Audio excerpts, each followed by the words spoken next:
Praise the lord. దేవునికి మహిమ కలుగునుగాక. అందరూ బాగున్నారా? ఈ దినం దేవుని వాగ్దానం, లవ్, శాశ్వతమైన ప్రేమతో నేను నిన్ను ప్రేమించుచున్నాను. ఇర్మియా గ్రంథం 31వ అధ్యాయం 3వ వచనం. అవును, దేవుని సన్నిధిలో ఆయన ప్రేమ ఎంత గొప్పదో ఆయన త్యాగాన్ని బట్టి తెలుస్తుంది. మనుషులైనా, స్నేహితులైనా, బంధువులైనా మన కోసం ఒక మాట అయినా, నిందైనా, బాధ అయినా పడరు.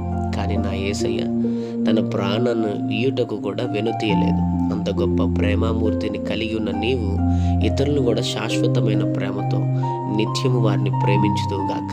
ప్రార్థన. ప్రేమ కనికరం గల మా తండ్రి, నీకు వందనాలు. ఈ ఉదయకాల సమయంలో బిడ్డలను మీరు దీవించి బలపరిచి వారు వెళ్తున్న ప్రయాణములో, మార్గముల్లో, పనుల్లో, ప్రయత్నముల్లో ఈ దినం ప్రతి క్షణమందు వారికి తోడుగుండమని, వారిలో శాశ్వతమైన ప్రేమ, మంచి మనసు వారికి దయచేయమని యేసు నామములో అడుగుతున్నాం తండ్రి. ఆమెన్.